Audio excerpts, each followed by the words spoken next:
আল্লাহ তাবারাক ওয়া তাআলা বলছেন এই কোরআনের ভেতরে একটা সন্দেহ তুমি যে পোষণ করবে আমি এটাও তোমার জন্য ছেড়ে দেই নাই। কোরআনের ভিতরে একটা সন্দেহজনক শব্দ বলে আমি আল্লাহ ছেড়েছি না ছাড়িয়ে নাই, এতে তুমি কোনো ধরনের ভুল পাবে না। যালিকাল কিতাব লা রাইবা ফিহি, এটা এমন একটা কিতাব রে, এমন একটা বাণী রে রে আমার গোলামেরা শুনে নে। যালিকাল কিতাব লা রাইবা ফিহি, এই কিতাবের ভেতরে একটা কিঞ্চিত পরিমাণ তোমরা সন্দেহ পোষণ করতে পারবে না। ভুল ধরা তো দূরের কথা, এই কোরআনের ভেতরে একটা অক্ষরে তুমি ভুল ধরতে পারবে না, একটা নোক্তা তুমি ভুল বলে গণনা করবে না, পারবে না। তোমাদের ক্ষমতা নাই, ক্ষমতা নাই। বাপজান, পৃথিবীতে কত মানুষ এলো, কত জ্ঞানী চেষ্টা করলো কোরআনের ভুল ধরার, যে ভুল ধরতে গেল সেই কোরআনকে মেনে নিল। জি, যে কোরআনের ভুল ধরতে গেল সেই কোরআনের স্পর্শে অনেকগুলি, এই কোরআন এমন একটা পরশ পাথর যার ছোঁয়া লেগে গেলে, যার ছোঁয়া অন্তরে লেগে গেলে সে অমানুষ থেকে মানুষ হয়ে যাবে। শত চেষ্টা করেও কেউ ভুল ধরতে পারেনি, পারবে না। পারবে কেউ কিয়ামত পর্যন্ত? কাউরি ক্ষমতা আছে? কাউরি ক্ষমতা নেই। কিয়ামত অবধি কেউ এর ভুল ধরতে পারবে না। বাপু আমার, এবার চলেন, কোরআনের ভিতরে সন্দেহ মাত্র কোনো জিনিস নাই, এর ভিতরে ভুল নাই। এই কোরআন নাজিল হয়েছে কার তরফ থেকে? আল্লাহর তরফ থেকে। এবারে আমি আপনাদেরকে নিয়ে যাই, এই কোরআন প্রথম কোথায় ছিল? কোরআন সংরক্ষিত ছিল কোথায়? লাউহে মাহফুজে ছিল সর্বপ্রথম। সেই জায়গা থেকে আল্লাহ রাব্বুল আলামিন এই পৃথিবীর মাটিতে প্রেরণ করেছেন না। প্রথমে লাউহে মাহফুজ থেকে আমার আপনার মাথার উপরে যে আসমানটা, সেই আসমানটার উপর, সেই আসমানের উপরে একটা ঘর রয়েছে, সেই ঘরটার নাম হলো, সেই জায়গাটার নাম হলো বাইতুল ইজ্জা। আল্লাহ তাবারাক ওয়া তাআলা এই পবিত্র কোরআনুল কারীমকে বাইতুল ইজ্জাতে নাজিল করেছেন। কোথা থেকে? কোথা থেকে নাজিল করেছেন?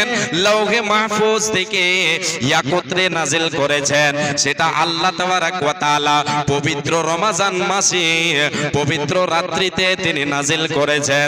আমার আল্লাহ বলেন, শাহরু রমজান আল্লাযী উযিলা ফীহিল কোরআন হুদাল লিন্নাস। আল্লাহ তাবারাক ওয়া তাআলা বলেন, হে পৃথিবীর মানুষ রে, তোমরা শুনে নাও, শুনে নাও, আমি আল্লাহ এই কোরআনকে লাউহে মাহফুজ থেকে 12টি মাসের ভিতরে একটা মাসের নাম হচ্ছে রমজান, আর ওই রমজান মাসটা হচ্ছে আল্লাহর কাছে অতি প্রিয়। এই পবিত্র রমজান মাসে আমার আল্লাহ লাউহে মাহফুজ থেকে বাইতুল ইজ্জাতে নাজিল করলেন একত্রে। ইন্না আনজালনাহু ফি লাইলাতিল কদর। এবারে আমার আল্লাহ বলছেন, ওই পবিত্র রমজান মাসে পবিত্র রাত্রিটা হলো কদরের রাত। সেই কদরের রাত্রে আমি আল্লাহ আমার কোরআনকে নাজিল করেছি রে। লাউহে মাহফুজ থেকে বাইতুল ইজ্জাতে একত্রে একসঙ্গে এই কোরআন নাজিল হয়েছে।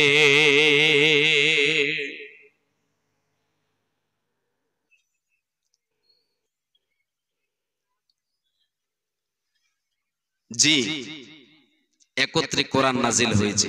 সেখান থেকে এবারে বিশ্ব নবী সাল্লাল্লাহু আলাইহি ওয়াসাল্লামের উপরে 23 খানা বছর ধরে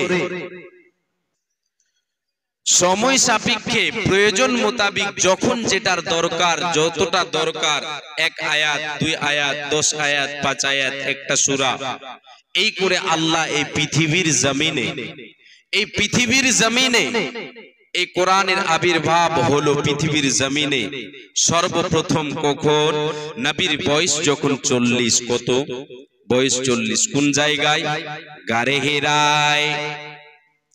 নবী আমার গারে হিরায় আল্লাহ তাবারাক ওয়া তাআলাকে নির্জনে ডাকেন, নির্জনে আল্লাহর কাছে কান্না করেন, আল্লাহর ইবাদত করেন। বাড়ি থেকে খাবার পানি নিয়ে চলে যান, বাড়ি থেকে খাবার নিয়ে চলে যান, পানি নিয়ে চলে যান।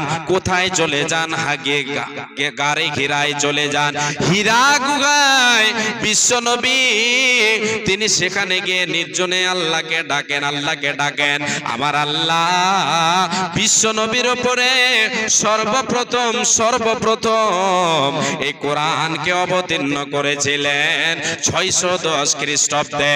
610 খ্রিস্টাব্দে আমার আল্লাহ পৃথিবীর জমিনে কোরআনকে অবতীর্ণ করলেন নবীর উপরে। কোন বৈরাগে মনদাসে হীরা গুহার মাঝে ছাড়লো বাড়ি কিসের আশায়, বাঁধলো বাসা হীরা গুহায়, কিসের আশায় চোখের পানি ঝরায় সকাল সাঁঝে।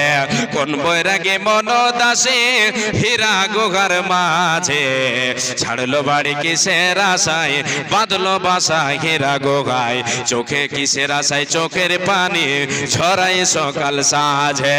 আমার আল্লাহ বিশ্বনবীর কাছে জিব্রাইল মারফত কোরআনের আয়াত দিয়ে পাঠিয়ে দিলেন। 5খানা আয়াত, সূরা আলাকের 5খানা আয়াত অবতীর্ণ হলো প্রথম। এই পৃথিবীর জমিনে কোরআনের আবির্ভাব হতে শুরু হলো, নবীর উপরে অবতীর্ণ হলো, হাগিয়া গারে ঘিরাই হলো আল্লাহর নবীর উপরে। তিনি এবার নবুয়ত প্রাপ্ত হলেন, নবুয়ত প্রাপ্ত হলেন। গারে ঘিরাই নবীর উপরে কোরআন নাজিল হতে শুরু করলো। বাপুরি আমার, মারে আমার, এই কোরআন কেন নাজিল করলেন আল্লাহ? এই কোরআন হচ্ছে আমার আপনার জীবন বিধান, এই কোরআন হচ্ছে আমার আপনার সংবিধান, এই কোরআন হচ্ছে আমার আপনার জীবনের মূল, এই কোরআন হচ্ছে আমার আপনার জীবনের সব। এই কোরআনকে যে ফলো করে চলবে তার জীবন ধন্য হয়ে যাবে। এই কোরআন এমন একটা কোরআন রে, কোরআন মানুষকে অন্ধকার থেকে আলোর দিকে নিয়ে আসে। কোরআন জাহান্নামের পথ থেকে জান্নাতের পথের দিকে কোরআন আমাকে আপনাকে নিয়ে আসে। এই কোরআন আলোর দিকে নিয়ে আসে, অন্ধকার থেকে নিয়ে আসে আলোর দিকে নিয়ে আসে। বাপুরে আমার, এই কোরআন কার জন্য অবতীর্ণ হলো? কোথা কিসের জন্য হলো? আমার আপনার জন্য, পৃথিবীর মানুষের জন্য। আল্লাহ তাবারাক ওয়া তাআলা বলে দিলেন হুদাল লিন্নাস। এই কোরআন মানুষের জন্য হিদায়াত, এই কোরআন মানুষকে দেখাবে সৎ পথ, সৎ পথের প্রদর্শন হলো কোরআন। কোরআন মানুষকে সৎ পথ দেখাবে, কোরআন মানুষকে অন্ধকার থেকে পাপ থেকে নেকির কাজে নিয়ে আসবে। এটা কার বাণী? আল্লাহর বাণী, আল্লাহর বাণী, আল্লাহর বাণী। আল্লাহ অন্যত্রে বলেছেন হুদাল লিল মুত্তাকিন, যারা আল্লাহ ভীরু হবে তাদের জন্য হিদায়াত, তাদেরকে আল্লাহর দিকে এই কোরআন নিয়ে যাবে। কোরআন যাদের জীবন হবে মরণ তাদের ঈদের মতো, কোরআন যাদের জীবন হবে মরণ তাদের ঈদের মতো সাজিয়ে নিয়ে জীবনটাকে হয়ে গেছেন যারা গত। আজও ভাবি তাদের কথা, সবার উপর তারা কেন? আজও ভাবি তাদের কথা, সবার উপর তারা কেন? কোরআন তাদের সঙ্গে ছিল, মুমিন তুমি এটাই জানো। জি, কোরআনকে পেয়ে বিশ্ব বিজয়ী ছিলেন একদিন। কারা?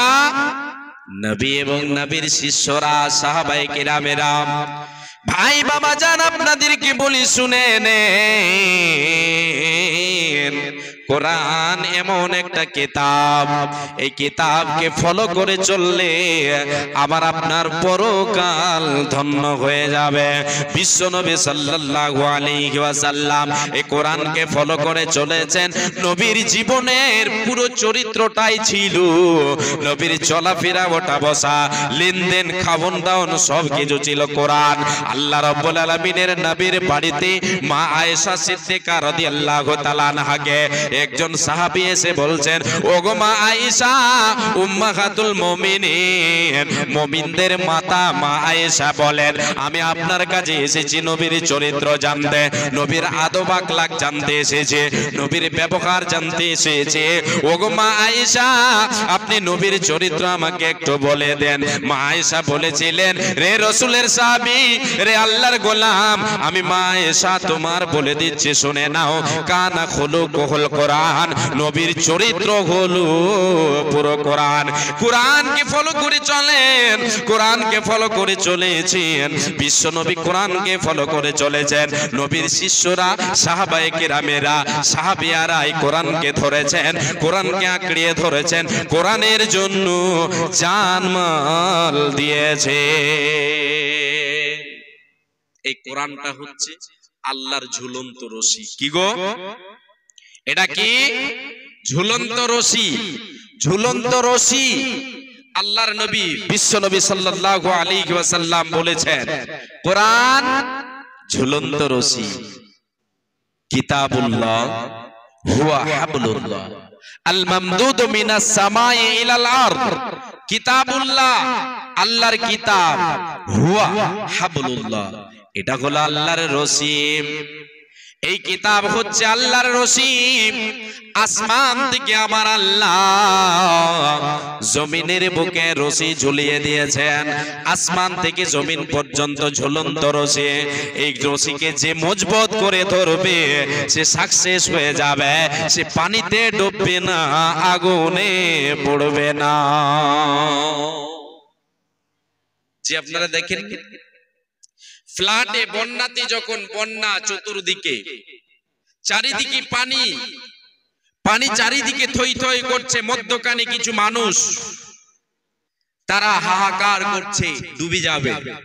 সরকারের মাধ্যম থেকে, সরকারের মাধ্যমে হেলিকপ্টার দিয়ে, জি হেলিকপ্টার দিয়ে রশিকে ঝুলিয়ে দেওয়া হয় আর তাদেরকে ইশারা করা হয়, তা ধরো, রশিটা ধরো, জানে বেঁচে যাবে।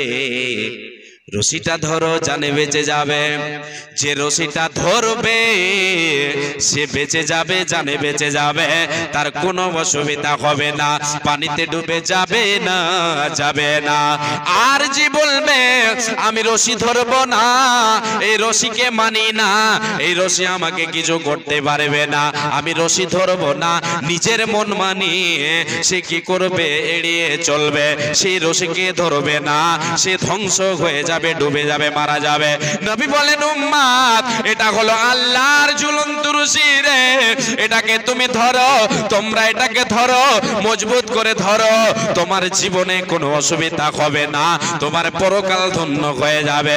এটা আল্লাহর ঝুলন্ত রশি, যারা ধরবে আঁকড়ে তারা কখনো পথ ভ্রষ্ট হবে না, হবে না, হবে না। তাই আমার আল্লাহ বলেছেন ওয়াতাসিমু বিহাবলিল্লাহি জামিআও ওয়ালা তাফাররাকু। রে পৃথিবীর মানুষেরা, রে আমার গোলামেরা, শুনে নে, তোমরা আমার কিতাবকে, আমার রশিকে মজবুত করে ধরো, আল্লাহর রশি কিতাব কোরআনকে মজবুত করে ধরো, তোমরা মজবুত করে ধরো, তোমরা আপসে বিচ্ছিন্নতা হয়ে যেও না, তোমরা যৌথভাবে, তোমরা দলবদ্ধ হয়ে কোরআনকে ধরে রাখো, তোমরা জীবনে পথ ভ্রষ্ট হবে না, হবে না, হবে না। বাপজান, এই কোরআনকে ধরেছিল কারা? সাহাবায়ে কিরামিরা। কোরআন অনুযায়ী আমল করেছেন কারা? সাহাবায়ে কিরামিরা। এই কোরআনকে ফলো করেছেন সাহাবায়ে কিরামিরা। সাহাবায়ে কিরামিরা কোরআনকে ফলো করে চলেছেন, কোরআনের জন্য জান দিয়েছেন, মাল দিয়েছেন।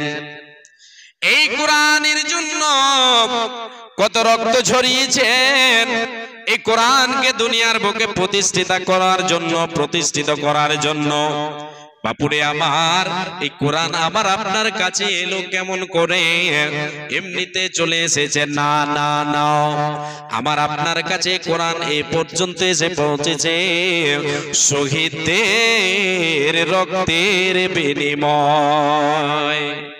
তাই একজন দার্শনিক বলেছেন, একজন দার্শনিক বলেন, একজন বিদ্বান দার্শনিক বলেন, রে আল্লাহর গোলামীরা বলো, তোমরা যে দেখো, তোমরা দেখো এই কোরআন কালো কলমের কালো কালি দিয়ে তুমি লেখা দেখতে পাও, তুমি প্রকৃত পক্ষে দেখো, ইতিহাস খুলে দেখো, এই কোরআনের কালে, এই কোরআনের লেখাটা কালো নয়, এটা হলো শহীদদের রক্তের বিনিময়।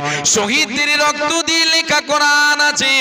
কেমন করে এই কোরআনকে আঁকড়ে ধরেছেন, কোরআনের উপরে আমল করেছেন এবং কোরআনের জন্য জান দিয়েছেন, মাল দিয়েছেন। বাপুরে আমার সাহাবায়ে কিরামেরা এই কোরআনের জন্য জান দিয়েছেন, মাল দিয়েছেন। আজকে আমাকে আপনাকে সেই কোরআনের জন্য, এই কোরআনের জন্য জান দেওয়ার প্রয়োজন এখনো পড়েনি। প্রয়োজন পড়লে জান দিতে হবে, রক্ত ঝরাতে হবে কোরআনের জন্য। এখন যেটা প্রয়োজন সেটা হলো কোরআনের জন্য আমাকে আপনাকে মাল দিতে হবে, ধন সম্পদ দিয়ে আমাকে আপনাকে কি করতে হবে, কোরআনকে বাঁচাতে হবে, কোরআনকে বাঁচাতে হবে। কি দিয়ে? জান এবং মাল দিয়ে। এখন প্রয়োজন মাল দিয়ে। কোরআনের শিক্ষা দেওয়া হয় কোথায়? মাদ্রাসায়। মাদ্রাসায় কোরআনের শিক্ষা দেওয়া হয়। সেই মাদ্রাসার দাম, সেই কোরআনের শিক্ষা পঠন পাঠনের দাম কত জানেন আপনি? পৃথিবীতে আল্লাহ তাবারাক ওয়া তাআলার নবী বলেছেন, খায়রুকুম মান তাআল্লামাল কুরআনা ওয়া আল্লামা।